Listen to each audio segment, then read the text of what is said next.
Talk no more, none of that shit. I'm gonna let you say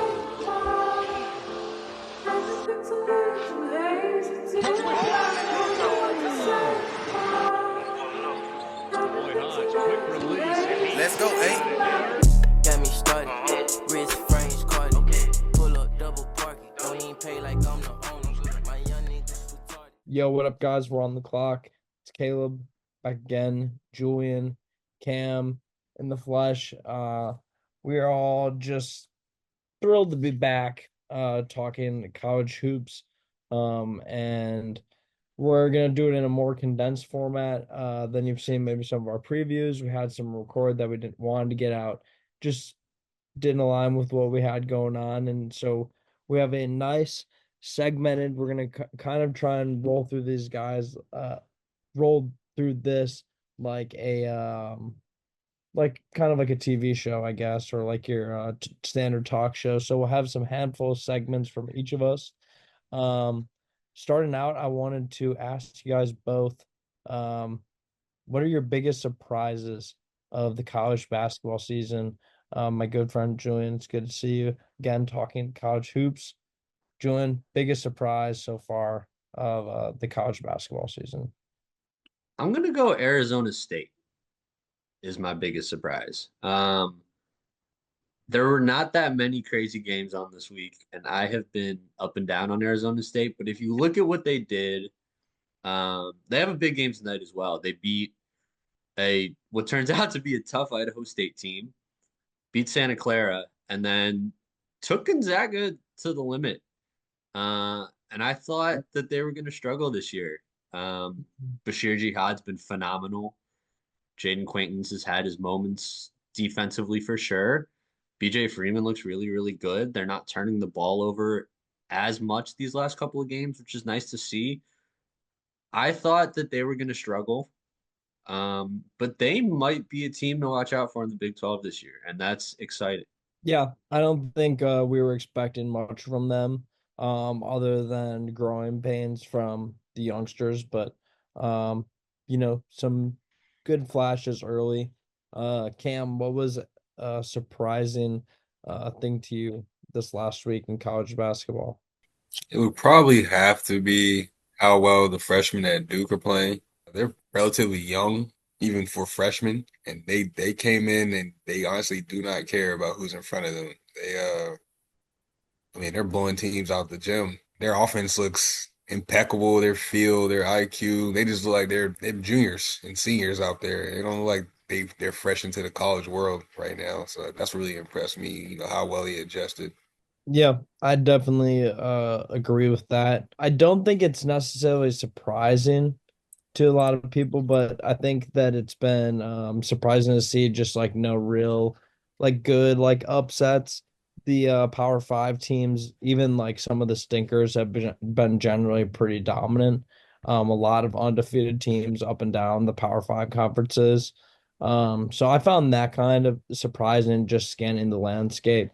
And I definitely think it aligns to maybe Kim's point that I think a lot of these good teams have just been, solidly like consistent, especially through some of these like what we call like, you may see in the title of these buy games, where kind of you can kind of tend to buy stock on most teams, and most players versus selling because yeah, there's definitely been a lot of like anticlimactic matchups. And we'll definitely like talk about so hopefully some of the exciting matchups coming up. One thing that we can talk about, even though there hasn't been maybe surprising upsets or anything like that, there was a pretty exciting offseason, and we've continued to see the expansion of the transfer portal. So we're going to do a new segment that we'll probably see a lot at the beginning of the seasons, and maybe if we end up pivoting to like an NBA show at some point, like around trade deadline or something like that. Uh, but faces in new places. I wanted to give us some time to highlight some of the impressive transfer performances we've seen even early, and even some incoming freshmen, new faces in new places, more or less.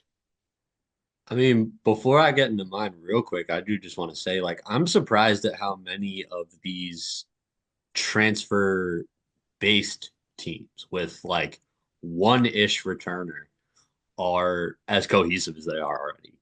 And one of those teams is Kansas. And one of those guys has been Zeke Mayo. Um, really, really impressed with Zeke Mayo so far. He didn't have his best scoring night against Michigan State, but you look and he still managed to put up 7 assists and 10 boards. And in that UNC game, like they needed somebody to take over, even, in the minutes when Hunter Dickinson was on the bench, in the minutes when, some of the other guards in the backcourt were struggling.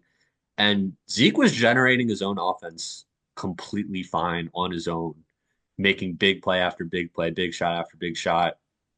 I think he's going to be a big part of this Kansas team this year. And, you know, it's going to be as far as Hunter can take them, obviously. But like, if Zeke plays like this, Kansas has a serious, serious shot at the national championship. Um, he's been the best guard on that team so far this season for me. I hear that 100%. He's been enjoyable to watch. Definitely been a guy that, um, from a draft perspective, people have been waiting to kind of get excited about, their stock that they've invested in him. And, obviously we don't want to get ahead of ourselves early, but definitely in some big time matchups, even that they've had early as a program this year, to kind of test their strength. He's been one of the guys that have definitely risen up, when others that, maybe have not. Um, yeah. You want me to get into my other one? Yeah, go ahead. All right. So my other one, this guy hasn't quite been as dominant as some of the other guys that you two are probably going to mention, but I love consistency. Gonzaga's on a tear so far this season. They absolutely wiped the floor with Baylor, beat the Arizona State team that I seem to really, really like at this point. And, they've got a couple tough matchups ahead as well. But Khalif Battle's been really, really good. Has not had to do a ton, but it kind of gives them the option where either Hickman or Nemhard can have a bad night and they can just kind of rely on Khalif Battle to pick up the slack. I think that's going to be really, really important for them going forward. We know he can score the cover off the ball. We've seen him drop 40 pieces and 30 pieces when he was at Arkansas. Hmm. And, he's a monster at Temple as well. I think, if you're going to run 3 guards, he's a great third guard to kind of be that glue guard, alongside a couple of streakier guards in Hickman and Nemhard. And I did not think Gonzaga was going to be this dominant out of the gate at all. I thought they were going to be very, very good. I never want to bet against a Mark Few team, but I Baylor getting beat by 38 on night one was not a result that I expected to see. And Yeah, I don't know. I went on, um, Steven Spot and talked about Baylor, and I didn't think that they were going to be that great, but everybody's everybody around us been saying Gonzaga is going to be a team to watch this year, especially from a cohesiveness and just the way that their lineups are structured. They just gel really well. They're super deep, have a lot of versatility, can shoot a ton of guys that can shoot and score it, like you've been saying, especially with Cleat Battle. So, yeah, definitely impressive stuff. And I think two guys that have really impressed me, that we've kind of have known about, at least if you've been paying attention. I wanted to highlight the Visage brothers, showing up, definitely doing the narratives quite well. Um, yeah, it's been a joy to watch. We had Zavonimir Visage, um, 6 threes last night. He's been 7 for 9 so far through 3 games this season. Advanced stats wise, 1.269 points per possession, 85.3 effective field goal percentage, and 4.7 stocks at 7.2. It's just kind of absurd. From just a pure efficiency. We got to work on the rebounding. It's definitely something that we got to see it progress over time, especially at his size. Um, but I mean, if you utilize him as basically somebody who's going to be a pick and roll slash pop threat and pop almost every time, and you're going to shoot the way he has from three, you it's an unblockable shot. You know what I mean? Like it's an unblockable shot. He's been super efficient. And it's been, really fun to see um Tomislav, for his brother for Illinois as a freshman, kind of get comfortable through 3 games. He's got 1.156 point per possession. He's averaging 17.3 points per game, if you want to talk about from layman um, statistical perspective. Zvonimir's got 11 points per game. But both of them are, doing quite well. Uh, Tomislav a little bit better of a rebounder. He's been playing a lot more physical. Like he's gotten really comfortable for Illinois. Um, and had a phenomenal game last night from the field. I think it was like 9 for 14. And we just had some absurd like distance and touch on some floaters, like all the way out to like the free throw line, like just turning over and just like some 2K stuff, like just spamming. Like it's almost like you're watching the same play over again, but it's like he's just going to stuff that works. The footwork solid. Both of them are extremely impressive. And I think that they could play like really, really. It'd be fun to see them play side by side along like with each other. They could do some really interesting stuff, down the line. But yeah, I thought that they definitely deserved a shout out because, um, yeah, the narratives are crazy. Did the Baylor game concern you at all with Zvonimir? Yeah, I think that definitely it's concerning that he can get phased out of games completely. And especially when he's put to the test at the rim, it can be difficult. And that's a game where you have a lot of like smaller players, like we've talked about Baylor in the preseason as an undersized team. So, you know, they're gonna get after it going down the rim and they're gonna be quick. So it's going to be a tough matchup for him, but we see him against all the other times when he gets the shot going, he can kind of circumvent those matchups. You know what I mean? No, I get it. I just wanted to ask the question. I was watching him against Baylor, and it was tough sledding. Yeah, Um, he's tough time defending in space. yeah, he's got to work on that for sure. Yeah, but I mean, yeah, shout out Thomas Love too. You got to go check out that floater game. Crazy. But yeah, Devonamir was filthy from three last night or whatever. Cam? Yeah, I'll throw one guy in there, JT Toppin. He's at Texas Tech. He came from New Mexico. 6'9" ish, power forward, can play the five because of the defense and the wingspan and the athleticism. He's really been dominating this year. He's around 20 points and I believe 8 rebounds, high stocks. He just shows an improved feel. He really stood out at the NBA Combine scrimmages and some of the drills that they did. I'm glad he came back and up that stock. He's definitely one of the best returners now, and he's at a even better platform in the Big 12. He should definitely dominate again. Has a great team around him, so I'm extremely excited to see him play. That's really all I got for that one. Yeah, Go that ahead and I move on. mean 100%. I was excited to see him get like a bigger opportunity to play with some more talent around him, and they've been awesome. Um, we're gonna pivot. We're gonna go to myself actually with our way too early segment.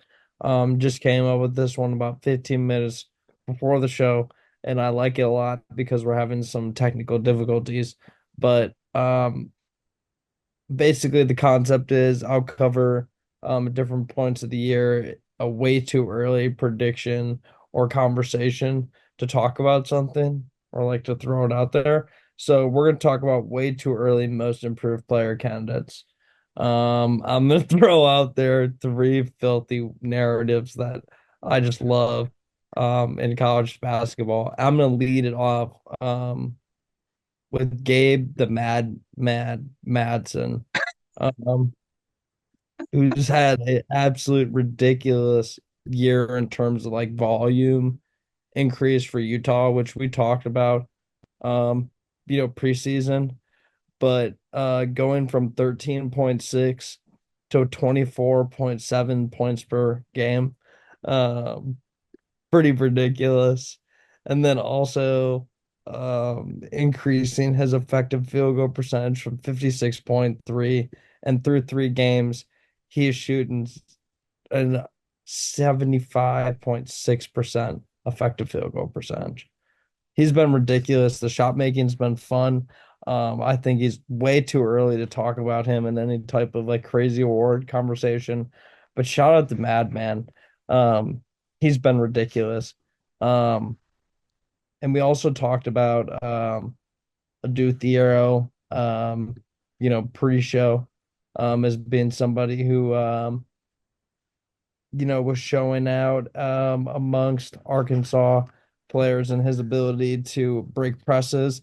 And he has broken through the monotony of being stuck down in the Kentucky rotation and has flourished into a premium offensive player somehow, shooting his scoring up 10 points, which is crazy.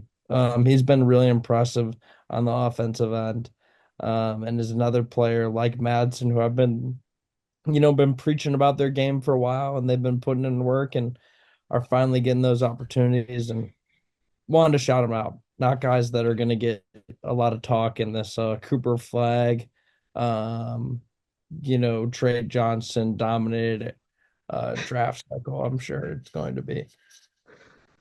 So give them their flowers early, because who knows if these shooting jumps will stick. I don't know. I don't know if a do 33%, he could definitely even get better a little bit, but he's been really good attacking the basket. But Madsen, um, let me look at the exact numbers. I can't remember. He's shooting like 48.6% from three on like 11.7 attempts per game. Sustainable. So let's not even act like I'm trying to gas him too much. You know what I mean? It's 11.7 attempts. Kid's on a heater right now. And I called it early. Like, I mean, I called it preseason. I said we just didn't get to post the episode. You guys can say I called it. He was going to be incredible. And he's 17 for 35 on 3-point attempts in 3 games. Let's That's see the ridiculous. comp. Let's see the new the better comp and see if it Oh, sticks. dude, I'm psyched for both of these guys. It'll be a exciting year in the on the clock basketball camp. As we'll be enjoying watching these guys just torch it, clearly. Um, yeah, those are my way to early most improved player candidates. I think 2 guys definitely that deserve their flowers, though, we have to say. As much of a sample size jump, but those are two like 10 point per game, what I mean, scoring jumps. Like pretty ridiculous stuff. Um, Yeah, do the preseason victory laps, Caleb. Come on, let's throw the this, parade. this isn't even, what I mean? We said we're gonna throw our bye game celebrations. So those are my two. Might as well.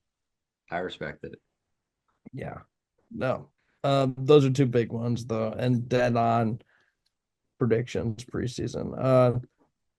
You guys have any that you want to throw out there? I had Paulius Maraskis as one, but he's been kind of up and down. But another crazy leap, like 18 points per game right now at St. Mary's, and was like like a 4 point per game, 6 point per game at Arizona, so like a 12-point leap.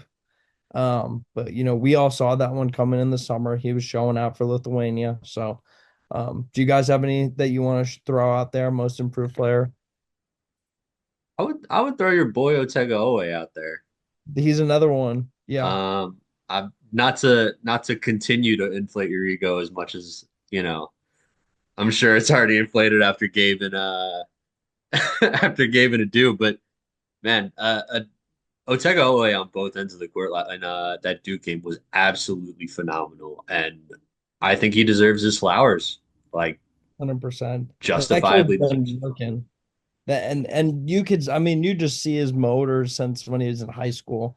And it's been great to see him kind of get the opportunity to like, okay, dude, like, yeah, we're gonna give you the minutes, the usage when you want it and when you need it to get yourself going as a player. Like it's been a great opportunity for him.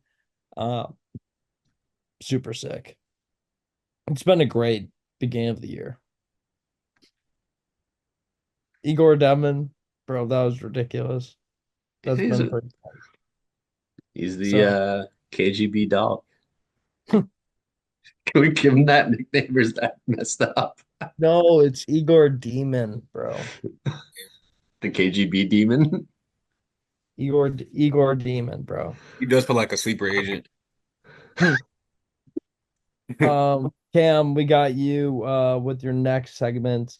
It may feel like we're gassing me up a lot, but it's actually the next segment is actually called Cam Can't Miss. Um, Can I get name cards on that, please? I think it's Yeah, actually like Cam's Can't Miss, so it's more like a shop where he's selling can't miss prospects. definitely Uh want to buy what I'm selling for sure. exactly. There we Get your go. salesman on, bro. Get your salesman on. Let's hear about it. First Who do we got? first guy we probably gonna have to talk about the freshie at Duke, Cooper Flag. What is He, there to sell, bro? He's a unanimous number one overall pick. hey man, it's gonna be a long season. I might as well get him out the way now. He's averaging 20 and 10, 3 assists. I mean, what else is there to talk about? He almost led Honestly, them to a I dub don't against Kentucky. I don't think we've seen a freshman be quite this like blatantly dominant without having to have like absurd games since Anthony Davis. Exactly. He just affects we Or just affects the Zion. game, affects winning. 6'9", 205 forward, so highly coveted skill set in any league. Uh, I mean, what else is there to say other than we seen it coming, but did we know it was going to be a 17-year-old cooking Kentucky? Probably not. I mean, I don't know how many 17-year-olds can just come in to this level of basketball. This is arguably one of the most talented years of college basketball we've ever seen. So, Yeah, I I'm mean just, it's been yeah. stacked. So I'm extremely excited for him. He'll be my first can't miss guy this year. Just go ahead and get him out the way. I might talk about him some more. I don't know. The whole country will be talking about him all year though. So my next guy though, I feel like he doesn't get enough love in NBA draft circles, and that would be Ryan Kalkbrenner, Gonna the be 7'4" probably a first Monstar. round pick on some people's boards. Probably. And if you're not in on a 7'4" guy with that much touch and defense and that high level of rebounding, You think Kalkbrenner's 7'4"? no, he actually measured like 7'3" without shoes at the NBA Combine. I think he'll be like 7'2", 7'3". Oh no. But I mean, he's still great. He's been awesome. I mean, how about He that point officially guard, measured Caleb that at tr- that McNuggets? whatever, bro. I'm not gonna argue Kalkbrenner with you. I'm just gonna throw this 30 and 7 at you and tell you to hold on for a second, okay? No, he's been balling. 89% from the free throw line. That kind of touch from a center at that height is unprecedented. He's only missed one shot in 3 games so far Jesus on 30 Christ. attempts at the rim. He he's poised for a very, very special season. I can see him in Player of the Year talks all year. Easy Big East all first team guy. Easily the best big in the Big East. Probably the best big in the entire country. Uh, I think he's better than Dickinson. What was Yeah, I supposed to say? He has Creighton as one of the best teams in the country. you gotta look out for him. There's no other if ands or buts about it. He's gonna be a super elite big this year. We're not gonna see another guy this tall, this talented with this much touch. Outside of Edie maybe. Yeah, I was about to say, I feel like we said that last year. I Yeah, feel like yeah. see Edie did his somebody thing last year. but I mean, yeah, no, in a year of supreme talent, it's only fitting that we get another one of these hyper dominant, hyper efficient big men that's gonna dominate the country. And yeah, I agree. I think he's definitely a bit better than Dickinson. I think he's definitely got some go-to stuff in the short roll that just makes him kind of unstoppable. Um, Especially when he's got lead guards like he has. Um, it's tough. Yeah, he's one of these guys you don't even have to run your offense through him for him to be dominant. You don't have to run him into the post and, make him go to work. You can just get him moving and he'll get involved and he'll score. And he's put up games in the past couple of seasons where he hasn't missed a shot. Like the crazy efficiency has been there for a minute, but I mean to see a 49-point game where he missed what, two shots? Yeah, the 49 piece was crazy. Yeah, we got Julian's section. And I'm in segment winner or Weasel. Yeah, so when I was in college, my freshman year, I did a radio show and I decided to do a segment called Winner of the Week and Weasel of the Week. And so just to kind of show that like it can be a variety of different things, I'm kind of going to kind of put that on display today in my winners and weasels this week. So my winners of the week are actually teams. I've got four teams that I consider to be the winners of the week this week. We've got Kansas, Baylor, Arkansas, and Gonzaga. Now, we talked about it, it was bye game week, but Kansas, Baylor, Arkansas, and Gonzaga did not play just one, but they played two tough games this week. They played each other a couple times. Baylor played Arkansas and Gonzaga. Um, Arkansas played Baylor. Kansas played Michigan State and UNC. Gonzaga played Baylor and Arizona State. But I think this early in the season, it's really, really important to commend teams for having tough schedules because it will show up in March. Like if we're in late February, early March, this stretch from Kansas could be the difference between them being either a 2 seed or a 1 seed, or a 1 seed and the overall number 1 seed. Same for Baylor, same for Arkansas. These games matter so much for seeding in March Madness, and these are all teams that we expect to be there. So I just want to commend them because they did not make it easy on themselves early in the season, and a lot of teams do. Obviously we're going to get some better games from some of these teams playing each other, and we're getting to pick them. As things kind of start to heat up. But I just wanted to shout out the teams that really, really made an effort to go hard in the first week of the season. Now for the not so good, my weasels of the week. I got two. One is performance based, one is extracurricular based. We'll start with the performance based one first. My first weasel of the week is Hunter Salas. As a fan of Hunter Salas, Hunter, you should have gone to the draft, brother. I'm sorry. I hate to say it. I hate to be that guy, but he's come back. He's shooting under 50% from the field. He has not shot a game over 25% from three yet. His handle looks loose. He's not playing well with the ball. He's taking really, really tough shots. The offense looks way harder for him this year than it does last year. And I think he's tanking his stock. And I hate it because I think that, what he showed last year was good enough to be an NBA player. And at some Yeah. point, as a college basketball player, you got to understand where your stock is. You got to understand where teams are at when they're watching you play. And you got to realize, things could get better next year. Sure, maybe. But right now, I have a really good shot of playing in the NBA, and that's really difficult to do. And I think it was a lack of awareness on his part to not declare for the draft this past season. And especially with the way he's come out this year. I gotta say, I'm really, really disappointed.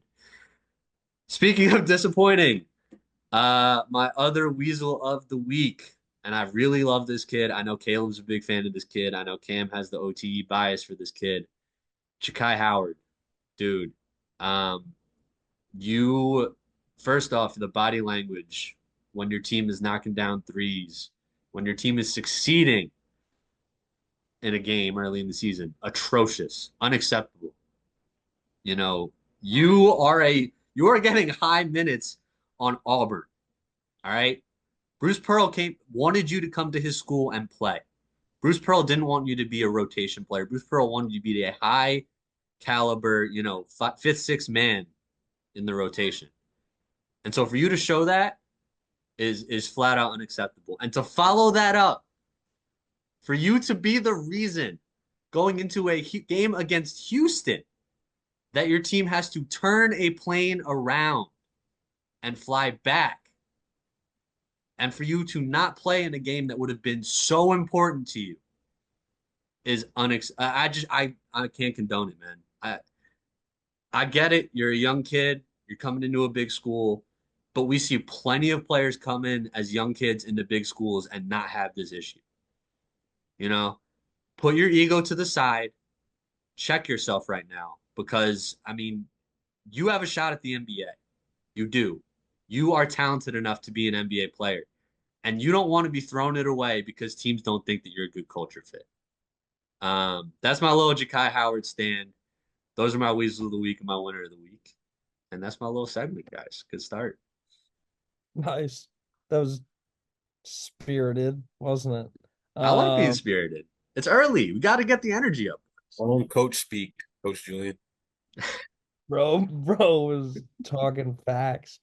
Um, all right, well, we're rolling into the pick'em here to round out our show here on week 1 of 6-month madness. We got Alabama at Purdue. We're going 5 games every week this year. We'll see if maybe we have a guest at some point in the season. Maybe we'll modify it and add games. Make it more interesting. Maybe have like an hour episode, have like 8 games or something like that. Maybe add NBA games or whatever it is. But for this week, we got 5 college games. So we got the 15th of November, Alabama at Purdue. We all got Bama. Obviously, Purdue has had a decent start to the year. Guys have Alabama both sitting at 3-1. We talked about at the top of the show. A lot of these teams in power conferences are just kind of, steamrolling. More or less, there are some close games here and there, but finding ways to win more often than not across the board. Alabama has had a relatively good year, except for people named John Stevenson and Cheryl, who are both of my fantasy team, which sucks. Can I have But my victory lap on that one? shut up. Pretty much Mark Sears and Grant Nelson, Cliff Can I get a praise for the Cliff Almiori? First team all SEC. He's a monster, man. Who didn't know Cliff Henry was a good big? Yeah, we know. Come on, man. 1.455. We Bro. victory lap in the obvious now. Yeah. That's what Julian's doing. Where? Jarvin Stevenson, nobody was saying he was going to be all first team SEC. You know what I mean? But I think that he's still got time to turn around. In reference to this game, where do we stand? I'm obviously, we all take Alabama, but I'm excited to see Miles Colvin. And some of these young players on Purdue continue to grow. Fletcher Lawyer's been on an absolute heater. So he's somebody that you're gonna have to watch. If you're Nate Oates, in terms of game plan on this one, but I don't know. I think Bama's just stacked. Yeah, Purdue's also missing their big in Jacobson, which really, really sucks to see him go down because he was playing really well. Yeah, but I mean, Berg have been pretty much interchangeable, like in terms of what Berg's okay. I don't know. I think jury's still out on this Purdue team. I know they've been beating the brakes off of some lesser competition. I don't think that things are going to be quite there yet against the Bama team where everything is quite there. I hear you. I don't know, Cam. What do you think? About the same thing. Like y'all said, Bama might just have too many options. Purdue just lost their best big recipe to get smoked or at least lose. We can go ahead and move on to that Ohio State A&M game. Yeah. We all got Ohio State. Another little broad sweep across the board. Ohio State's been really, really strong defensively. Just across the board, their guards have been applying a lot of pressure, and their back end defense, as we predicted, in our Big Ten episode that never went up. Um, you know, Aaron Bradshaw, Sean Stewart, and some of the other guys, in their front court have been pretty solid, in terms of switchability. Um, rebounding the ball, they've been pretty solid. Texas A&M has not been great in those two areas. They've been really good, offensively more or less. But has been kind of moderate. But again, they have some of these better players that have just been kind of winning out a lot of matchups in some of these early games. I think Ohio State we'll see here in a Power Five clash gets the best of Texas A&M. And it seems you guys agree. Yeah, I didn't think A&M was that great going into the season. So, victory lap. I thought they were going to be okay, at least better than this. But who's to say? I mean, I'm pretty sure what's their record right now? Are they 2-1? They might be, yeah. Um, I was looking at it previous, but yeah, they're 2-1. They have a good And win, don't they? I don't think so. I thought the only good game they played was against UCF, and that didn't go great. they got UCF. They got UCF'd. I might be thinking about an exhibition. Like, You and your exhibitions this week, man. yeah, me and basketball. Me and that silly game of basketball. Cam loves exhibition games. He thinks they're the be all end all of college basketball Oh, season. say All it right, right. Cam New loves Mexico. basketball. Cam loves ball. We got New Mexico at St. John's. Um, I got New Mexico.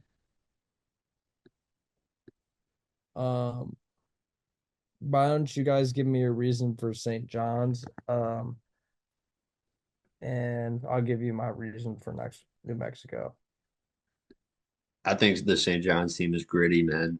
I think Patino's going to grind it out, do his Patino things. I think they are a really, really talented roster. I know New Mexico beat UCLA, but I don't think highly of UCLA, so I'm undervaluing that win maybe a little bit. Um, I think New Mexico will probably be a tournament team. I just think St. John's is the more talented, and I think they're gonna get the best of them on the boards. Yeah, I Nice. like I think the guards are just as good. Yeah, I think the bigs are slightly better for St. John's against New Mexico. I know Nelly Jr. Joseph is tough. So he could flip that on his head, but I think the St. John's is a little more battle tested. Donovan Ditt is known to flip it. So as talented as he is, I think St. John's will make you pay for all those mistakes. Yeah, that's fair. It'll definitely be a grinded out type of game. Um, St. John's with 81 possessions per game. New Mexico with 93 possessions per game. Um, offensively. So quite a clashing of paces here. Um, and it'll be definitely interesting to see which one prevails. I really like New Mexico's team this year. I think that they have a ton of shooting. Um, and even though those guys, I think that like some of the guys like CJ Nolan to have been shooting the ball a lot. Mustafa Amsel's been shooting the ball a lot. Donovan Demp's been shooting a decent amount. They haven't been shooting it as well as they could be. And they've been still finding their way to the way to win through some of their gritty play in the lanes, on the glass. Um, all of those guys are over 2.7 stocks per game. So really like their starting five, is just as scrappy as St. John's. It's the same mentality, just at an even faster pace. And you think about that, and that's kind of scary. And I think it's a big reason why they're 3-0 and they haven't been shooting the ball that well. They just play such an aggressive and relentless style basketball that, it's just easy to root for in any setting. I think that they'll rise to the occasion of that setting of, the Patino clash in Madison Square Garden. This is the type of team that rises to that moment and knocks them off. And like I've been saying, and like kind of referenced at the top of the pod, there hasn't been a lot of big upsets from some of these outside of power conference teams. And even New Mexico can often get confused as being part of the Power Five. They're not, and they could be somebody that takes a huge kick here at St. John's and knocks them off their pedestal a bit here early this season. I think that'd be a fun loss, and would also break up the monotony here in our pick'em league. With back-to-back wins over UCLA and St. John's in this hypothetical, how close does that put them to an at-large? New Mexico. Yeah. I mean, if they win against St. John's here too. Yeah. I mean, I think that might even get them into the tournament on their own. Like, they're pretty much just, hey guys, let's just keep cruising. You know what I mean? They don't really have to, I don't think, get any more resume wins. If that's what you're asking. Yeah, that Um, was my question basically, yeah. no, I hear you. I think especially in their conference, their starting lineup has demonstrated that they're going to be tough to compete with. And that's just, hey, that'll win out there. Out here, I guess, nowadays. Purdue at Marquette. Speaking of back out there where I used to be, I got Purdue. I made a point quickly, very minutely. I think Will Berg is, you know, just as strong of a big man as Daniel Jacobson, even though it gave, them that kind of presence of having two guys that could kind of have a full tank going out there, which was nice. Um, Fletcher Lawyer has been really impressive. And as much as I think that this Marquette team is, better than we probably thought they were gonna be. We thought they were gonna be somewhere in the middle, and they did get the leap from Chase Ross. I was just kind of throwing it around out there, and we kind of were like, oh, I guess maybe, who knows? But obviously the listeners don't know because we never released it. But hey, we were there for a minute, but I don't know if this type of vibe is going to continue. By game season can be deceiving.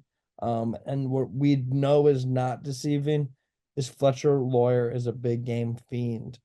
He had a lot of big moments in March last year, and I think that even in this Alabama Purdue game at the top, um, he could be somebody that shakes things up. And I kind of like his matchup more with Mark Sears actually. No, I like his matchup more with Cam Jones in his favor than the Mark Sears one because I think Mark Sears is just going to give anybody headaches in the country. Where I think Cam Jones a little bit more size. I think that a little bit less of a downhill speed demon. He's a little bit more side to side, uses body to create space around the rim. Not as much step back heavy. So I think it leverages kind of Foster his strength or Fletcher's not Foster. Fletcher's uh strengths as a defender, just kind of being a stable guy on the perimeter at like 6'4". So I don't know. I kind of like that matchup as maybe picking an upside. I think that Marquette plays like a close enough style to the Big Ten, slow it down a little bit, but not too much. I don't know. What's your guys' case for Marquette? I'm looking at the stats. I just don't know. Cam Jones, Chase Ross, must see TV. Yep, Marquette win. that's fair. Keep it simple. Miles Coleman could have a big game. I feel like Marquette doesn't have a lot of wing athleticism. No, they It's like, don't. And Ben Gold is shaky. yeah, David Joppa's been playing well though. Yeah, yeah. Joppa's been playing well, but if Will Bird goes off and just dominates that interior matchup, I think the rest of the matchups are kind of like could go either way. Um, but that's the one that I think could be game even breaking. Kaufman Ren's been okay. So, and Cam said that preseason. He's got to be okay for them to be a solid team, and he's been okay. Yeah. Outscoring Braden Smith is okay. So, we'll take that. That's about to get spooky. Illinois at Alabama.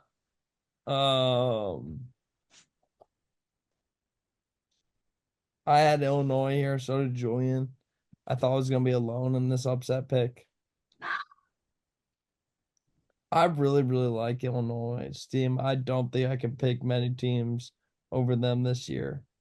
I feel like I'll get burned on this. We both will, Julian, but I'm just gonna ride with the vibes that team has right now. Thomas Slavovicic is a dog, and I don't know if I'm gonna Probably a top three big in the Big Ten, like yeah, comfortably. dude, he might. I mean, if Zavonimir doesn't get drafted this year, he's definitely getting drafted. You know what I He's mean? nice. Nice. One of them is gonna get the other one drafted. That's my guess at this point. How'd you feel if you got the wrong Ivisic? If I've been betting on the wrong of Visage the whole time. Yeah.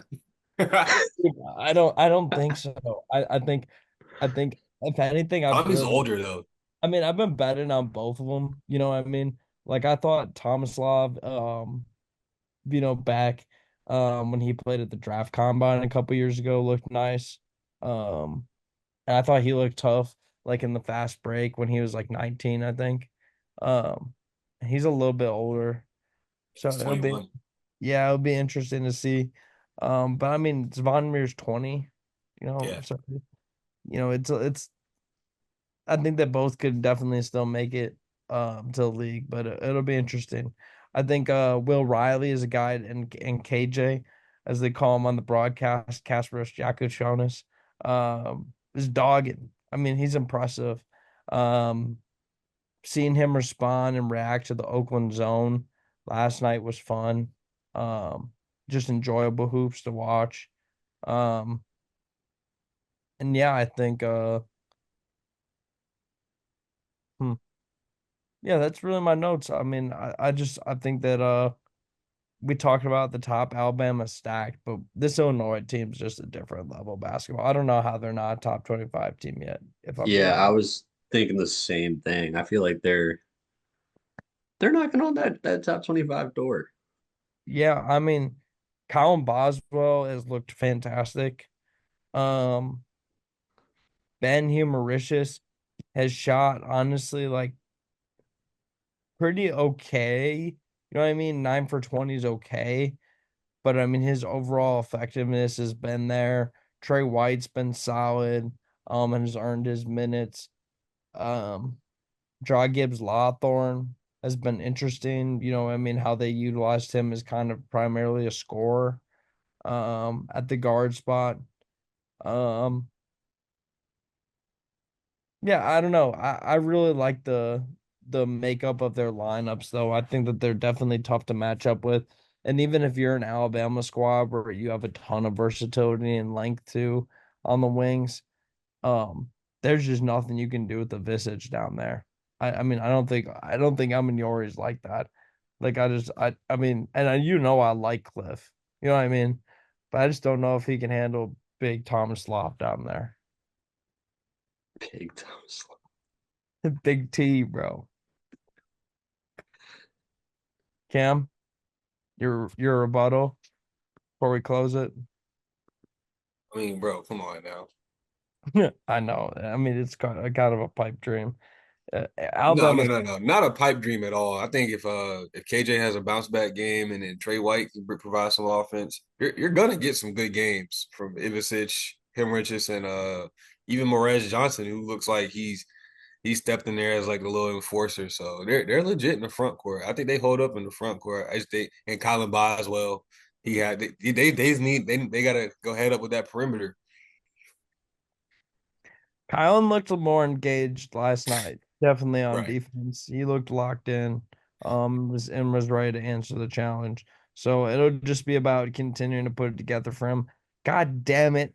Do I miss Todd Rogers? Um, He's redshirted.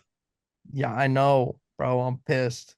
Rest in peace to his junior season, sophomore. We'll see how well we did next week around this time.